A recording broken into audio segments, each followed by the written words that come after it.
नमस्कार दर्शक बंधु। आज हूँ अक्टोबर मास 17 तारिख शुक्रवार।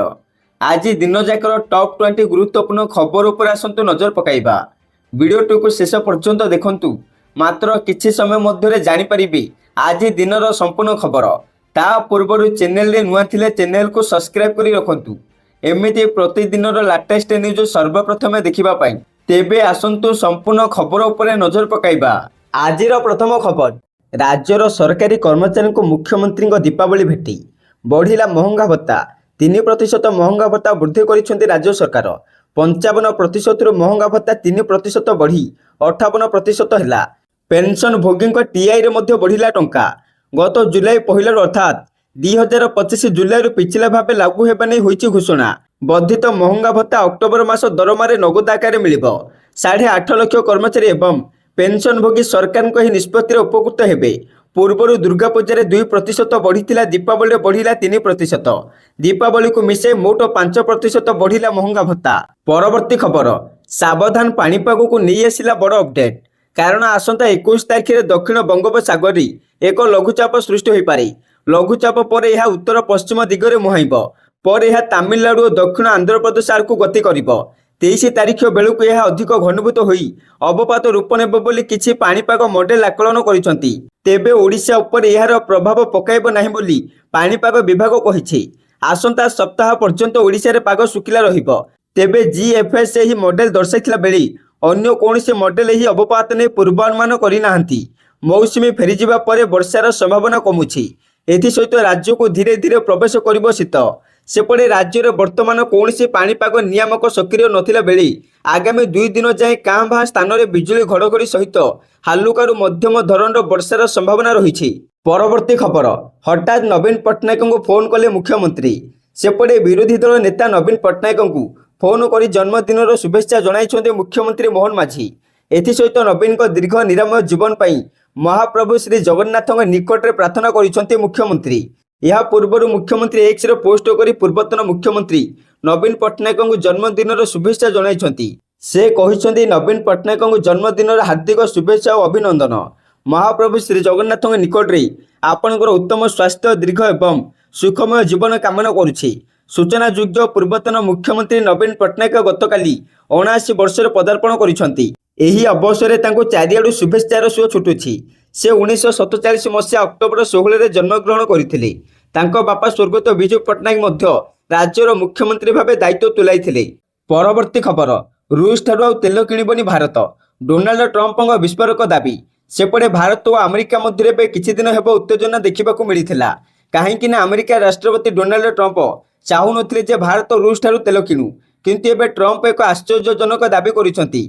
ट्रंप बुधवार दिन कहिथिले जे भारत और रूस ठारू तेल किणिब नाही। एही दाबीर सत्यता केवल वैदेशिक मंत्रालय उत्तर पर जना पड़िबो। गुरुत्वपूर्ण कथा होछि ट्रंप अतीत में भारत विषय अनेक मिथ्या दाबी करिसंती। व्हाइट हाउस रे सांबादिकों सह कथबार्ता समय ट्रंप कहिथिले, हाँ निश्चित भाव में प्रधानमंत्री नरेंद्र मोदी मोर भल बंधु, आमर बहुत भल संपर्क अच्छी। भारत रूस ठारू तेल किणिब बोली मु पसंद करूनथिली, तथापि आज से मते आश्वासना देइछन्ती जे भारत और रूस ठारू तेल किणिब नाही। यह एक बड़ पदक्षेप। आमको चीन को सामना करने को प्रस्तुति करने को पड़िबो। परवर्ती खबर, बीएसएनएल दीपावली भेटी। 4G सेवारे मासे जाए सबु मागणा। दिन को मिलिबो 2GB डाटा। सेपटे दीपावली अवसर में भारतर सरकार टेलीकॉम कंपनी बीएसएनएल तार नूतन ग्राहक मानक पई एक बड़ ऑफर आनिछि। कंपनी 15 अक्टोबर 15 नवेम्बर 2025 पर्यंत मागणा 4G सेवा ऑफर आरंभ करिछि। एही ऑफर पई ग्राहक मानकु देबाको पड़िबो मात्र 1 टंका। 1 टंका दे पूरा मासे 4G सेवा पाई परिबे ग्राहक। तेबे बीएसएनएल एही ऑफर रे ग्राहकों को असीमित वॉइस कॉल, प्रतिदिन 2GB हाई स्पीड डाटा, प्रतिदिन 100 एसएमएस एपरिकी मागणा सिम कार्ड मध्य मिलिबो। बीएसएनएल अनुसार एही ऑफर ग्राहक मानकु कंपनीर स्वदेशी भाव में विकसित 4G नेटवर्क अभिज्ञता देबा पई डिजाइन करा जाइछि। एथिरे कोनोसी सेवा शुल्क नाही एवं उपभोक्ता माने कोनोसी अतिरिक्त खर्च बिना संपूर्ण 30 दिन पर नेटवर्क गुणवत्तार उपभोग करें। परवर्ती खबर, पदयात्रा रे बाहरिले बीजेडी सुप्रीमो नवीन पट्टनायक। सेपटे पूर्वतन मुख्यमंत्री तथा बीजेडी सुप्रीमो नवीन पट्टनायक गतकाली 79तम जन्मदिन अवसर में चारिआडू शुभेच्छार सुओ छुटुथिला बेले नवीन किंतु जन्मदिन उत्सव को राजनीतिर रंग देइछन्ती। जन्मदिन अवसर से पदयात्रा करिसंती। राजधानी 51 निर्वाचन मंडली रे ନବୀନ ପଟ୍ଟନାୟକ ପଦଯାତ୍ରା କରିଛନ୍ତି। ନବୀନ ପଟ୍ଟନାୟକ ଏହି ଜନସମ୍ପର୍କ ଯାତ୍ରା ନବୀନ ନିବାସରୁ ବାହାରି କରିଛନ୍ତି। ହଜାର ହଜାର ଦଳୀୟ କର୍ମୀ ସାଥୀ ଓ ସମର୍ଥକ ତାଙ୍କୁ ଏକାମ୍ର ନିର୍ବାଚନ ମଣ୍ଡଳୀରେ ସ୍ୱାଗତ କରିଛନ୍ତି। ଏକାମ୍ର ନିର୍ବାଚନ ମଣ୍ଡଳୀର ପୂର୍ବତନ ବିଧାୟକ ଅଶୋକ ପଣ୍ଡା ଏକ ସଭାର ଆୟୋଜନ କରିଛନ୍ତି। ଏହି ସଭାରେ ଏକାମ୍ର ନିର୍ବାଚନ ମଣ୍ଡଳୀର ନେତାଙ୍କ ସହ ବିଜେଡି ସମର୍ଥକମାନେ ନବୀନଙ୍କ ସହ ପଦଯାତ୍ରାରେ ସାମିଲ ହୋଇଛନ୍ତି। ସେପଟେ ନବୀନଙ୍କ ଜନ୍ମଦିନର ଶୁଭେଚ୍ଛା ଜଣାଇଛନ୍ତି ମୁଖ୍ୟମନ୍ତ୍ରୀ ମୋହନ ଚରଣ ମାଝୀ। ପରବର୍ତ୍ତୀ ଖବର, ତାଲିବାନଙ୍କ ଆଗରେ ହାତ ଯୋଡ଼ି ଆଣ୍ଠେଇ ପଡ଼ିଲା ପାକିସ୍ତାନ ସେନା, ଯୁଦ୍ଧ ବନ୍ଦ କରିବାକୁ କଲେ ଗୁହାରି। ସେପଟେ ଆଫଗାନିସ୍ତାନ ଏବଂ ପାକିସ୍ତାନ ମଧ୍ୟରେ ଚାଲିଥିବା ସୀମା ସଂଘର୍ଷ ଏବେ ବନ୍ଦ ହୋଇଯାଇଛି। କାରଣ ଆଫଗାନ ତାଲିବାନ ଶାସନ କହିଛି ଯେ ପାକିସ୍ତାନର ଅନୁରୋଧ ଏବଂ ଜିଦ୍ କ୍ରମେ ଆଫଗାନିସ୍ତାନ ଦୁଇ ଦେଶ ମଧ୍ୟରେ 48 ଘଣ୍ଟା ପାଇଁ ଏକ ଅସ୍ଥାୟୀ ଯୁଦ୍ଧବିରତି ଘୋଷଣା କରିଛି। ତେଣୁ ଏହି ପଦକ୍ଷେପ ଏକ ସପ୍ତାହ ଧରି ସୀମା ସଂଘର୍ଷ ପରେ ନିଆଯାଇଛି, ଯେଉଁଥିରେ ଉଭୟ ପାର୍ଶ୍ୱରେ ବହୁ ମୃତ୍ୟୁ ଘଟିଛି। ଏହି ଘଟଣାଗୁଡ଼ିକ ଦୁଇ ଦେଶ ମଧ୍ୟରେ ପୂର୍ବରୁ ଥିବା ଦୁର୍ବଳ ସମ୍ପର୍କକୁ ଆହୁରି ତୀବ୍ର କରିଦେଇଛି। ପରବର୍ତ୍ତୀ ଖବର, ଆସନ୍ତା ଅକ୍ଟୋବର 8ରୁ ଖୋଲିବ ପ୍ରକୃତି ସୁନ୍ଦରୀ ଶିମିଳିପାଳ ଅଭୟାରଣ୍ୟ। ଜୈବ ବିବିଧତାର ଭରା ଶିମିଳିପାଳରେ ପର୍ଯ୍ୟଟନର ନୂତନ ଅନୁଭୂତି ଯୋଗାଇ ଦେବାକୁ ବିଭାଗ ପକ୍ଷରୁ ଆରମ୍ଭ ହୋଇଛି ପ୍ରସ୍ତୁତି। ଶିମିଳିପାଳକୁ ଦୈନିକ ସର୍ବାଧିକ 60ଟି ଚାରିଚକିଆ ଯାନକୁ ପ୍ରବେଶ ଅନୁମତି ଦିଆଯାଇଛି। ଯଶୀପୁର ଏବଂ କାଳିକା ପ୍ରସାଦ ପାର୍ଶ୍ୱରୁ 35ଟି ଏବଂ ବାରିପଦା ପିଠାପଟା ତନିଖି ଫାଟକ ଦେଇ 25ଟି ଚାରିଚକିଆ ଯାନକୁ ଅନୁମତି ମିଳିବ। ପିଠାପଟା ତନିଖି ଫାଟକରୁ ପୂର୍ବାହ୍ନ 8ଟାରୁ 9ଟା ମଧ୍ୟରେ ଏବଂ ଯଶୀପୁର ଗେଟ୍ ଦେଇ ସକାଳ 5ଟାରୁ 9ଟା ମଧ୍ୟରେ ପ୍ରବେଶ କରିବେ। ସନ୍ଧ୍ୟା 6ଟା ସୁଦ୍ଧା ପର୍ଯ୍ୟଟକଙ୍କୁ ଫେରିବାକୁ ପଡ଼ିବ। ଆଉ ପ୍ରବେଶ ଅନୁମତି ପତ୍ର କେବଳ ୱେବସାଇଟ୍ ମାଧ୍ୟମରେ ପାଇପାରିବେ। ପରବର୍ତ୍ତୀ ଖବର, ଇପିଏଫ୍ଓ ହିତାଧିକାରୀଙ୍କ ପାଇଁ ବଡ଼ ଖବର। ସେପଟେ କର୍ମଚାରୀ ଭବିଷ୍ୟନିଧି ସଂଗଠନ ଏହାର ସଦସ୍ୟଙ୍କ ପାଇଁ ଏକ ଗୁରୁତ୍ୱପୂର୍ଣ୍ଣ ପରିବର୍ତ୍ତନ ଘୋଷଣା କରିଛି। ଏବେ ବେରୋଜଗାର ସଦସ୍ୟମାନେ ସେମାନଙ୍କର ଭବିଷ୍ୟନିଧି ଓ ପେନ୍ସନ୍ ଖାତାରୁ ସମ୍ପୂର୍ଣ୍ଣ ରାଶି ନିକାଶି ପୂର୍ବ ଅପେକ୍ଷା ଅଧିକ ସମୟ ପରେ କରିପାରିବେ। ଏହି ନିଷ୍ପତ୍ତି ଇପିଏଫ୍ଓର କେନ୍ଦ୍ରୀୟ ନ୍ୟାସୀ ମଣ୍ଡଳ ସିବିଟି ବୈଠକରେ ନିଆଯାଇଛି, ଯାହାର ଅଧ୍ୟକ୍ଷତା କେନ୍ଦ୍ରୀୟ ଶ୍ରମ ମନ୍ତ୍ରୀ ମନସୁଖ ମାଣ୍ଡଭିୟ କରିଥିଲେ। ଏବେ ଇପିଏଫ୍ଓ ସଦସ୍ୟମାନେ ବେରୋଜଗାର ହେବାର 12 ମାସ ପରେ ଭବିଷ୍ୟନିଧିରୁ ସମ୍ପୂର୍ଣ୍ଣ ଟଙ୍କା ବାହାର କରିପାରିବେ, ଯାହା ପୂର୍ବରୁ ମାତ୍ର 2 ମାସ ଥିଲା। ସେହିପରି ପେନ୍ସନ୍ ଖାତାରୁ ସମ୍ପୂର୍ଣ୍ଣ ଟଙ୍କା ବାହାର କରିବାର ସମୟସୀମା 2 ମାସକୁ ବୃଦ୍ଧି କରି 36 ମାସ କରାଯାଇଛି। ଏହି ପଦକ୍ଷେପ ଔପଚାରିକ କ୍ଷେତ୍ରର ଶ୍ରମିକଙ୍କୁ ଦିଆଯାଉଥିବା ସାମାଜିକ ସୁରକ୍ଷାକୁ ଆହୁରି ମଜବୁତ କରିବା ଲକ୍ଷ୍ୟରେ ନିଆଯାଇଛି। ତେବେ ଯେଉଁଠି ସମ୍ପୂର୍ଣ୍ଣ ଟଙ୍କା ବାହାର କରିବାର ସମୟସୀମା ବୃଦ୍ଧି କରାଯାଇଛି, ସେଠାରେ ଆଂଶିକ ଟଙ୍କା ବାହାର କରିବାର ନିୟମକୁ ସହଜ କରାଯାଇଛି। ଏବେ ସଦସ୍ୟମାନେ ସେମାନଙ୍କର ଆବଶ୍ୟକତା ଅନୁଯାୟୀ 100% ପର୍ଯ୍ୟନ୍ତ ଆଂଶିକ ନିକାଶି କରିପାରିବେ। ତେବେ ଏହି ନିୟମ ରହିଛି ଯେ ସଦସ୍ୟଙ୍କୁ ସେମାନଙ୍କର ଯୋଗଦାନର ଅତି କମ୍ 25% ରାଶି ଖାତାରେ ରଖିବାକୁ ହେବ। ପରବର୍ତ୍ତୀ ଖବର, ଉଚ୍ଚଶିକ୍ଷା ବିଭାଗ ପକ୍ଷରୁ ପୁଣି ଥରେ ସ୍ପଟ ନାମଲେଖା ପାଇଁ ଆବେଦନ ବିଜ୍ଞପ୍ତି। ଓଡ଼ିଶା ଉଚ୍ଚଶିକ୍ଷା ଅଧୀନରେ ଥିବା କଲେଜ ଓ ୟୁନିଭର୍ସିଟି ଗୁଡ଼ିକରେ ଖାଲି ପଡ଼ିଛି ହଜାର ହଜାର ସିଟ୍। ସେ ଯୁକ୍ତ 3 ହେଉ ବା ପିଜି ପାଠ୍ୟକ୍ରମ, ସବୁଥିରେ ଖାଲି ପଡ଼ିଛି ସିଟ୍। ଏନେଇ ଉଚ୍ଚଶିକ୍ଷା ବିଭାଗ ପକ୍ଷରୁ ପୁଣି ଥରେ ସ୍ପଟ ନାମଲେଖା ପାଇଁ ଆବେଦନ ବିଜ୍ଞପ୍ତି ପ୍ରକାଶ ପାଇଛି। ରାଜ୍ୟର ଉଚ୍ଚଶିକ୍ଷା ବିଭାଗ ଅଧୀନରେ ଥିବା କଲେଜ ଓ ବିଶ୍ୱବିଦ୍ୟାଳୟ +3 ପିଜି, 2 ବର୍ଷିଆ ବିଇଡି ଏମ୍ଇଡି, 3 ବର୍ଷିଆ ଏଲ୍ଏଲ୍ବି ଓ 3 ବର୍ଷିଆ ଇଣ୍ଟିଗ୍ରେଟେଡ୍ ବିଇଡି ଏମ୍ଇଡି ପାଠ୍ୟକ୍ରମରେ ଖାଲି ପଡ଼ିଥିବା ସିଟ୍ରେ ସ୍ପଟ ନାମଲେଖା ପାଇଁ ବିଜ୍ଞପ୍ତି ପ୍ରକାଶ ପାଇଛି। ଅକ୍ଟୋବର 15 ତାରିଖ ଦିନ ଅର୍ଥାତ୍ ଗତକାଲି 11ଟା ସମୟ ଠାରୁ 22 ଅକ୍ଟୋବର ପର୍ଯ୍ୟନ୍ତ ଆଶାୟୀମାନେ ସାମ୍ସ ପୋର୍ଟାଲରେ ଆବେଦନ କରିପାରିବେ। 27 ଅକ୍ଟୋବରରେ ରାଙ୍କ କରାଯିବ। 30 ଅକ୍ଟୋବରରେ ନାମଲେଖା ପ୍ରକ୍ରିୟା କରାଯିବ। ପରବର୍ତ୍ତୀ ଖବର, ଦୀପାବଳିରେ ଝଟକା ଦେଲା ଏସ୍ବିଆଇ, ଶସ୍ତା ହେବ ନାହିଁ ବ୍ୟାଙ୍କ ଲୋନ୍। ସେପଟେ ଦେଶର ସର୍ବବୃହତ ସରକାରୀ ବ୍ୟାଙ୍କ ଝଟକା ଦେଇଛି। ଏସ୍ବିଆଇ ନିଜର ସୁଧ ହାରରେ କୌଣସି ପରିବର୍ତ୍ତନ କରିନାହିଁ। MCLR ବା ମାର୍ଜିନ୍ କଷ୍ଟ of fund based lending rate O repo linked lending rate ପରି ବାହାର ବେଞ୍ଚମାର୍କ ଦର ପୂର୍ବପରି ଅପରିବର୍ତ୍ତିତ ରହିଛି। ଗତ ଅକ୍ଟୋବର 1ରେ ହୋଇଥିବା ଭାରତୀୟ ରିଜର୍ଭ ବ୍ୟାଙ୍କର ମୁଦ୍ରାନୀତି ସମିତି ବୈଠକରେ ରେପୋ ଦରକୁ 5.5%ରେ ସ୍ଥିର ରଖାଯାଇଥିଲା। ଫଳରେ ହୋମ୍ ଲୋନ୍ କାର୍ ଲୋନ୍ କମିବ ନାହିଁ। ପରବର୍ତ୍ତୀ ଖବର, ଦୀପାବଳି ପୂର୍ବରୁ ସରକାରଙ୍କ ବଡ଼ ଘୋଷଣା, ବାହାଘର ପାଇଁ ସରକାର ଦେବେ 1 ଲକ୍ଷ ଟଙ୍କା। ସେପଟେ ଦୀପାବଳି ପୂର୍ବରୁ ପୂର୍ବତନ ସୈନିକ ଏବଂ ସେମାନଙ୍କ ପରିବାର ପାଇଁ ଏକ ଗୁରୁତ୍ୱପୂର୍ଣ୍ଣ ଖୁସି ଖବର ଭେଟି ଦେଇଛନ୍ତି ସରକାର। ପ୍ରତିରକ୍ଷା ମନ୍ତ୍ରୀ ରାଜନାଥ ସିଂହ ପୂର୍ବତନ ସୈନିକ ଓ ସେମାନଙ୍କ ନିର୍ଭରଶୀଳତାକୁ ଆର୍ଥିକ ସହାୟତାରେ 100% ବୃଦ୍ଧି ଘୋଷଣା କରିଛନ୍ତି। ପ୍ରତିରକ୍ଷା ମନ୍ତ୍ରାଳୟ ଏକ ସରକାରୀ ବିବୃତ୍ତି ଜାରି କରି କହିଛି ଯେ ବର୍ଦ୍ଧିତ ଲାଭ କେନ୍ଦ୍ରୀୟ ସାମରିକ ବୋର୍ଡ ମାଧ୍ୟମରେ ପୂର୍ବତନ ସୈନିକ କଲ୍ୟାଣ ବିଭାଗ ଦ୍ୱାରା ପରିଚାଳିତ ଯୋଜନା ଅଧୀନରେ ଉପଲବ୍ଧ ହେବ ଏବଂ ଅଣ ପେନ୍ସନଭୋଗୀ ପୂର୍ବତନ ସୈନିକ ଏବଂ ନିୟମିତ ଆୟ ନଥିବା ସେମାନଙ୍କ ବିଧବାମାନଙ୍କୁ ଜୀବନବ୍ୟାପୀ ସହାୟତା ପ୍ରଦାନ କରିବ। 2 ଜଣ ଆଶ୍ରିତ ପିଲା, ଶ୍ରେଣୀ 1ରୁ ସ୍ନାତକ ପର୍ଯ୍ୟନ୍ତ କିମ୍ବା 2 ବର୍ଷର ସ୍ନାତକ ପାଠ୍ୟକ୍ରମ ପଢ଼ୁଥିବା ବିଧବାଙ୍କ ପାଇଁ ଶିକ୍ଷା ଅନୁଦାନ ପ୍ରତି ବ୍ୟକ୍ତି ପିଛା ପ୍ରତି ମାସ 1000 ଟଙ୍କାରୁ 2000 ଟଙ୍କାକୁ ବୃଦ୍ଧି କରାଯାଇଛି। ଆଉ ପ୍ରତି ହିତାଧିକାରୀଙ୍କ ପାଇଁ ବିବାହ ଅନୁଦାନ 50,000ରୁ 1 ଲକ୍ଷକୁ ବୃଦ୍ଧି କରାଯାଇଛି। ଏହି ଅନୁଦାନ ଏହି ନିର୍ଦ୍ଦେଶ ଜାରି ହେବା ପରେ ଅନୁଷ୍ଠିତ ବିବାହ ପାଇଁ ପୂର୍ବତନ ସୈନିକଙ୍କ ସର୍ବାଧିକ 2 ଝିଅ ପର୍ଯ୍ୟନ୍ତ ଏବଂ ବିଧବା ପୁନଃ ବିବାହ। ପରବର୍ତ୍ତୀ ଖବର, ଟ୍ରମ୍ପଙ୍କ ଦାବି ଉପରେ ମୋଦିଙ୍କୁ ରାହୁଲଙ୍କ ହମଲା। ସେପଟେ ବିରୋଧୀ ଦଳ ନେତା ରାହୁଲ ଗାନ୍ଧୀ ଆମେରିକା ରାଷ୍ଟ୍ରପତି ଡୋନାଲ୍ଡ ଟ୍ରମ୍ପଙ୍କ ଏକ ନୂଆ ଦାବିକୁ ନେଇ ପ୍ରଧାନମନ୍ତ୍ରୀ ନରେନ୍ଦ୍ର ମୋଦିଙ୍କୁ ଟାର୍ଗେଟ କରିଛନ୍ତି। ସେ କହିଛନ୍ତି ମୋଦି ଟ୍ରମ୍ପଙ୍କୁ ଡରୁଛନ୍ତି। ଟ୍ରମ୍ପ ଦାବି କରୁଛନ୍ତି ଯେ ପିଏମ୍ ମୋଦି ତାଙ୍କୁ ବ୍ୟକ୍ତିଗତ ଭାବେ ଭରସା ଦେଇଛନ୍ତି ଯେ ଭାରତ ଏବେ ରୁଷଠୁ ତେଲ କିଣିବ ନାହିଁ। ପିଏମ୍ ମୋଦି ମୋର ମିତ୍ର, ଆମେ ଦୁହିଁଙ୍କ ଭଲ ସମ୍ପର୍କ ରହିଛି। ମୋର ମିତ୍ର ମୋତେ ଆଶ୍ୱାସନା ଦେଇଛନ୍ତି ଯେ ରୁଷଠୁ କୌଣସି ତେଲ କିଣାଯିବ ନାହିଁ। ଏହା ଉପରେ ରାହୁଲ ଗାନ୍ଧୀ ଏକ୍ସରେ ପୋଷ୍ଟ କରି କହିଛନ୍ତି ଯେ ପ୍ରଧାନମନ୍ତ୍ରୀ ମୋଦି ଟ୍ରମ୍ପଙ୍କୁ ଡରୁଛନ୍ତି।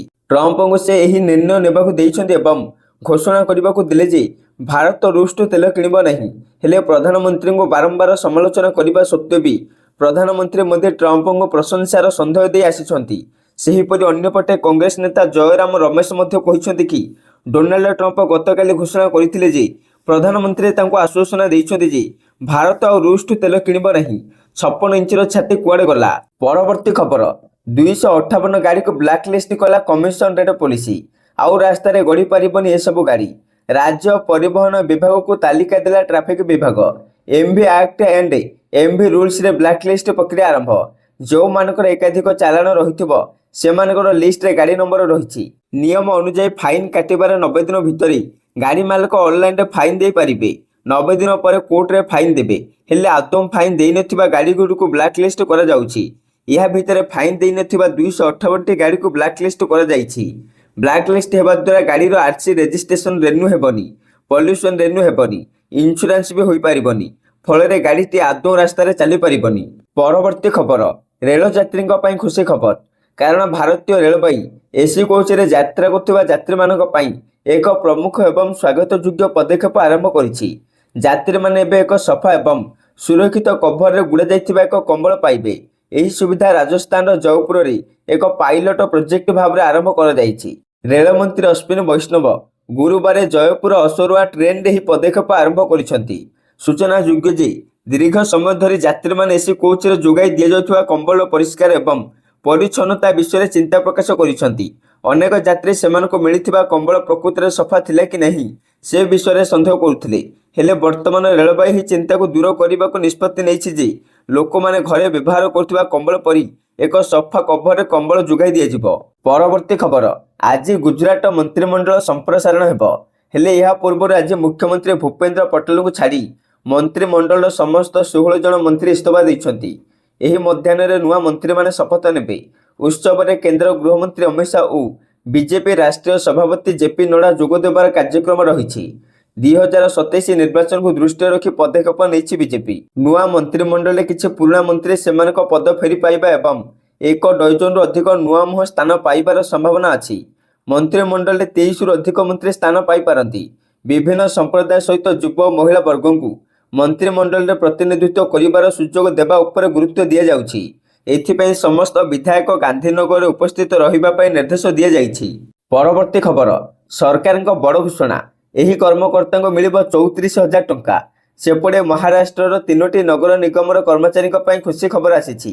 ଉପମୁଖ୍ୟମନ୍ତ୍ରୀ ଏକନାଥ ସିନ୍ଧେ ମୁମ୍ବାଇ ନଗର ନିଗମ ଏବଂ ବେଷ୍ଟ କର୍ମଚାରୀଙ୍କ ପାଇଁ 31,000, ଥାନେ କର୍ମଚାରୀଙ୍କ ପାଇଁ 25,000 ଏବଂ ନଭି ମୁମ୍ବାଇ କର୍ମଚାରୀଙ୍କ ପାଇଁ 34,000 ଟଙ୍କା ଦୀପାବଳି ବୋନସ ଘୋଷଣା କରିଛନ୍ତି। ଉପମୁଖ୍ୟମନ୍ତ୍ରୀ ତୁରନ୍ତ ପାଣ୍ଠି ବଣ୍ଟନ କରିବାକୁ ଅଧିକାରୀମାନଙ୍କୁ ନିର୍ଦ୍ଦେଶ ଦେଇଛନ୍ତି। ଗତ ବର୍ଷ ମୁଖ୍ୟମନ୍ତ୍ରୀ ଭାବରେ ଏକନାଥ ସିନ୍ଧେ ସମସ୍ତ ବିଏମ୍ସି କର୍ମଚାରୀଙ୍କ ପାଇଁ 28,000 ବୋନସ ଘୋଷଣା କରିଥିଲେ। ଆଉ 2023ରେ 25,000 ବୋନସ ଘୋଷଣା କରାଯାଇଥିଲା। ପରବର୍ତ୍ତୀ ଖବର, ଓଆର୍ଏସ୍ ପାଇଁ ହୁ ଫର୍ମୁଲା ଜରୁରୀ। ନୂଆ ନିର୍ଦ୍ଦେଶ ଦେଲେ କେନ୍ଦ୍ର ସରକାର। ଯଦି ଝାଡ଼ାବାନ୍ତି ହୁଏ, ଶରୀରରୁ ଜଳୀୟ ଅଂଶ ହ୍ରାସ, ଦୁର୍ବଳତା ଆଦିର ଚିକିତ୍ସା ପାଇଁ ସାଧାରଣତଃ ଓଆର୍ଏସ୍ ବ୍ୟବହାର କରାଯାଏ। ଏହାର ଅଧିକ ବ୍ୟବହାର ଦେଖି ଲାଭ ପାଇଁ କିଛି କମ୍ପାନୀ ସେମାନଙ୍କ ବିଭିନ୍ନ ପାନୀୟ ଉପରେ ଓଆର୍ଏସ୍ ଲେଖି ବିକ୍ରି କରୁଛନ୍ତି। ବଜାରରେ ଏହା ଖୋଲାଖୋଲି ବିକ୍ରି ହେଉଛି। କିନ୍ତୁ ଡାକ୍ତରଙ୍କ ବିନା ସୁପାରିଶରେ ସବୁ ପାନୀୟ ବ୍ୟବହାର କରିବା ଉଚିତ ନୁହେଁ। ଏହା ଶରୀର ପାଇଁ କ୍ଷତିକାରକ ହୋଇପାରେ। ଏ ଦିଗରେ ଏବେ food safety and standard authority of India FSSAI କଡ଼ା ଆଭିମୁଖ୍ୟ ଆପଣାଇଛି। ବିଶ୍ୱ ସ୍ୱାସ୍ଥ୍ୟ ସଂଗଠନ ହୁ ଫର୍ମୁଲା ଅନୁସାରେ କୌଣସି ପାନୀୟ ପ୍ରସ୍ତୁତ ହୋଇନଥିଲେ ଏହାକୁ ଓଆର୍ଏସ୍ କୁହାଯାଇପାରିବ ନାହିଁ। ଏହାକୁ ବିକ୍ରି ନିଷେଧ କରାଯାଇଛି। ଏଥିପାଇଁ ଡାକ୍ତର ମଧ୍ୟ ସତର୍କ କରାଯାଇଛନ୍ତି। ଏଭଳି ପାନୀୟ କ୍ୟାନ୍ସର ସୃଷ୍ଟି କରିପାରେ। ଶିଶୁମାନଙ୍କ ସ୍ୱାସ୍ଥ୍ୟ ପାଇଁ ଏହା ଅତ୍ୟନ୍ତ କ୍ଷତିକାରକ। ନିର୍ଦ୍ଦିଷ୍ଟ ଫର୍ମୁଲାରେ ପ୍ରସ୍ତୁତ ହୋଇନଥିବା ପାନୀୟ ବୋତଲ ଏବଂ ପ୍ୟାକେଟରୁ ଓଆରଏସ୍ ଶବ୍ଦ ହଟାଇବାକୁ କୁହାଯାଇଛି। ଏହାଦ୍ୱାରା ଉପଭୋକ୍ତା ଭ୍ରମରେ ପଡ଼ିବ ନାହିଁ। ଭାରତର ଖାଦ୍ୟ ସୁରକ୍ଷା ଓ ମାନକ ପ୍ରାଧିକରଣ ବା FSSAI ଏହି ନିଷ୍ପତ୍ତି ନେଇଛି। ଏହି ନିର୍ଦ୍ଦେଶ ପାଳନ ନ କଲେ ଆଇନଗତ କାର୍ଯ୍ୟାନୁଷ୍ଠାନ ନିଆଯିବ। ଓଡ଼ିଶା ହାଇକୋର୍ଟଙ୍କ ଗୁରୁତ୍ୱପୂର୍ଣ୍ଣ ରାୟ। ଦୁର୍ନୀତି ମାମଲାରେ ଭିଜିଲାନ୍ସ ଅଦାଲତଙ୍କ ଦ୍ୱାରା ଦୋଷୀ ସାବ୍ୟସ୍ତ ହେଲେ ଅବସରପ୍ରାପ୍ତ କର୍ମଚାରୀଙ୍କୁ ମିଳିବନି ପେନ୍ସନ୍। ଅବସରପ୍ରାପ୍ତ ସରକାରୀ କର୍ମଚାରୀଙ୍କ ପ୍ରୋଭିଜନାଲ ପେନ୍ସନ୍ ବନ୍ଦ କରିବା ପ୍ରସଙ୍ଗରେ ହାଇକୋର୍ଟ ଗୁରୁତ୍ୱପୂର୍ଣ୍ଣ ରାୟ ପ୍ରଦାନ କରିଛନ୍ତି। ଭିଜିଲାନ୍ସ ଅଦାଲତଙ୍କ ଦଣ୍ଡାଦେଶ ରାୟକୁ ଚ୍ୟାଲେଞ୍ଜ କରି ହାଇକୋର୍ଟରେ ଦାୟର ହୋଇଥିବା ମାମଲା ବିଚାରାଧୀନ ଥିବା ବେଳେ ସମ୍ପୃକ୍ତ ଅବସରପ୍ରାପ୍ତ କର୍ମଚାରୀଙ୍କୁ ପ୍ରୋଭିଜନାଲ ପେନ୍ସନ୍ ମିଳିବ ନାହିଁ। ଓଡ଼ିଶା ହାଇକୋର୍ଟ ରାୟ ଦେଇଛନ୍ତି ଯେ ଦୁର୍ନୀତି ନିବାରଣ ଆଇନ ଅନୁଯାୟୀ ଦୋଷୀ ସାବ୍ୟସ୍ତ ହେବା ପରେ ଯେଉଁ ଅବସରପ୍ରାପ୍ତ ସରକାରୀ କର୍ମଚାରୀମାନଙ୍କ ପେନ୍ସନ୍ ସ୍ଥଗିତ ହୋଇଥିଲା, ସେମାନେ ସର୍ବୋଚ୍ଚ ଅଦାଲତ ଦ୍ୱାରା ମୁକ୍ତ ନ ହେବା ପର୍ଯ୍ୟନ୍ତ ଅବସର ପରବର୍ତ୍ତୀ ସୁବିଧା ପାଇବାକୁ ହକଦାର ନୁହନ୍ତି। ଭିଜିଲାନ୍ସ ଅଦାଲତଙ୍କ ଦଣ୍ଡ ବିରୁଦ୍ଧ ଉପରେ ଅଦାଲତରେ କେବଳ ମାମଲା ଦାୟର କରିଦେଲେ ପୁନର୍ବାର ପ୍ରୋଭିଜନାଲ ପେନ୍ସନ୍ ପାଇଁ ସମ୍ପୃକ୍ତ ବ୍ୟକ୍ତି ହକଦାର ହେବେ ନାହିଁ।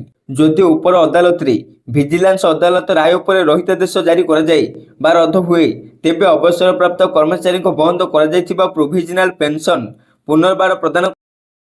ପରବର୍ତ୍ତୀ ଖବର, ନୂଆପଡ଼ାରେ ବିଜେଡିର ପ୍ରଚାର ମଙ୍ଗ ଧରିବେ ଦଳର 52 ନେତା।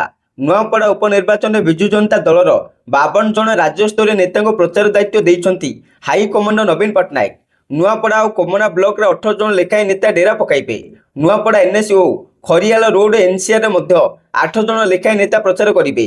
ନେତାମାନଙ୍କ ମଧ୍ୟରେ ସଞ୍ଜୟ ଦାସ ବର୍ମା, ଅରୁଣ ସାହୁ, ପ୍ରତାପ ଜେନା, ଦିବ୍ୟ ଶଙ୍କର ମିଶ୍ର, ପ୍ରୀତି ଘଡ଼ାଇ, ଧ୍ରୁବ ସାହୁ, ମନୋହର ରାନ୍ଧାରୀ, ପ୍ରଦୀପ ଦିଶାରୀ, ତୁଷାରକାନ୍ତି ବେହେରା, ବ୍ରଜକିଶୋର ପ୍ରଧାନ, ରମେଶ ବେହେରା, ନିରଞ୍ଜନ ପୂଜାରୀ, ଦେବୀ ତ୍ରିପାଠୀ, ପ୍ରଣବ ପ୍ରକାଶ ଦାସ, ପ୍ରତାପ ଜେନା, ଅଧିରାଜ ପାଣିଗ୍ରାହୀ, ପୁଷ୍ପେନ୍ଦ୍ର ସିଂହଦେଓ, ରଣେନ୍ଦ୍ର ପ୍ରତାପ ସ୍ୱାଇଁ, ବିକ୍ରମ ପଣ୍ଡା, କଳିକେଶ ନାରାୟଣ ସିଂହଦେଓ, ଅତନୁ ସବ୍ୟସାଚୀ ନାୟକ, ସୌଭିକ୍ୟ ବିଶାଳ, ଗୌତମ ବୁଦ୍ଧ ଦାସ, ପ୍ରଶାନ୍ତ ମୁଦୁଲି ପ୍ରମୁଖ ରହିଛନ୍ତି। ପରବର୍ତ୍ତୀ ଖବର, ନୂଆପଡ଼ା ନିର୍ବାଚନ ବିଜେପିରେ ମିଶିଲେ ଅନେକ ବିଜେଡି ନେତା। 2024ରେ କଳାହାଣ୍ଡି ଲୋକସଭା ନିର୍ବାଚନରେ ବିଜେଡି ପ୍ରାର୍ଥୀ ଲମ୍ବୋଦର ନିଆଲ ଗୁରୁବାର ବିଜେପିରେ ସାମିଲ ହୋଇଛନ୍ତି। ସେହିପରି ନୂଆପଡ଼ା ବ୍ଲକ ଅଧ୍ୟକ୍ଷା ତାରେଶ୍ୱରୀ ସାହୁଙ୍କ ସମେତ ନୂଆପଡ଼ା ଓ କୋମନା ବ୍ଲକର 55 ଜଣ ସରପଞ୍ଚ ଓ ସମିତି ସଭ୍ୟ ମଧ୍ୟ ବିଜେପିରେ ଯୋଗ ଦେଇଛନ୍ତି। ଅପରପକ୍ଷରେ ଗୁରୁବାର ନୂଆପଡ଼ାରେ ଅନୁଷ୍ଠିତ ବିଜୟ ସଂକଳ୍ପ ସମାବେଶରେ ମୁଖ୍ୟମନ୍ତ୍ରୀ ମୋହନ ଚରଣ ମାଝୀ କହିଛନ୍ତି, ନୂଆପଡ଼ା ରାଜନୀତି ଇତିହାସରେ ନୂଆ ଫଳଦ ଯୋଡ଼ି ହୋଇଛି। ଏବେ ନୂଆପଡ଼ା ଦେଖିବ ଡବଲ ଇଞ୍ଜିନ ସରକାରରେ ବିକାଶର ଗତି। ନୂଆପଡ଼ାର ବିକାଶ ଦାୟିତ୍ୱ ମୁଁ ନେଇଛି। ଏବେ ଜିଲ୍ଲାକୁ ରାଜ୍ୟର ବିକଶିତ ଓ ଶ୍ରେଷ୍ଠ ଜିଲ୍ଲା ବର୍ଗକୁ ନେବାର ସଂକଳ୍ପ ମୋର ବୋଲି ସେ କହିଛନ୍ତି। ନିକଟରେ ସେ ନୂଆପଡ଼ା ଜିଲ୍ଲା ପାଇଁ 1100 କୋଟିରୁ ଅଧିକ ଟଙ୍କାର ପ୍ରକଳ୍ପର ଶିଳାନ୍ୟାସ କରିଥିବା ମୁଖ୍ୟମନ୍ତ୍ରୀ କହିଥିଲେ। ପରବର୍ତ୍ତୀ ଖବର, ନୂଆପଡ଼ା ପାଇଁ ବିଜେପିର 40 ଜଣିଆ ଷ୍ଟାର ପ୍ରଚାରକ 18ରେ ନାମାଙ୍କନ ଭରିବେ ଜୟ।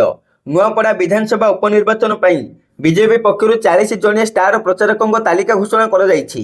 ମୁଖ୍ୟ ନିର୍ବାଚନ ଅଧିକାରୀଙ୍କ ନିକଟରେ ଦଳ ପକ୍ଷରୁ ଏହି ତାଲିକା ଦାଖଲ କରାଯାଇଛି। ତାଲିକାରେ ମୁଖ୍ୟମନ୍ତ୍ରୀ ମୋହନ ଚରଣ ମାଝୀ, 3 ଜଣ କେନ୍ଦ୍ରମନ୍ତ୍ରୀ ଧର୍ମେନ୍ଦ୍ର ପ୍ରଧାନ, ଅଶ୍ୱିନୀ ବୈଷ୍ଣବ, ଜୁଏଲ ଓରାମ, ରାଜ୍ୟ ବିଜେପି ସଭାପତି ମନମୋହନ ସାମଲ, ଛତିଶଗଡ଼ ମୁଖ୍ୟମନ୍ତ୍ରୀ ବିଷ୍ଣୁଦେବ ସାଏ, କ୍ଷେତ୍ରୀୟ ପ୍ରଭାରୀ ସୁନୀଲ ବଂଶଲ, 2 ପ୍ରଭାରୀ ଲତା ଉସେଣ୍ଡି, ବିଜୟପାଳ ସିଂହ ତୋମାର, 2 ଉପମୁଖ୍ୟମନ୍ତ୍ରୀ କନକ ବର୍ଦ୍ଧନ ସିଂହଦେଓ, ପ୍ରଭାତୀ ପରିଡ଼ା, ପୂର୍ବତନ ରାଜ୍ୟ ସଭାପତି ସମୀର ମହାନ୍ତି, ବସନ୍ତ ପଣ୍ଡା, ବିଭିନ୍ନ ବିଭାଗର ମନ୍ତ୍ରୀ, ଦଳର ବରିଷ୍ଠ ବିଧାୟକ ଏବଂ ସାଂସଦମାନଙ୍କୁ ସ୍ଥାନ ମିଳିଛି।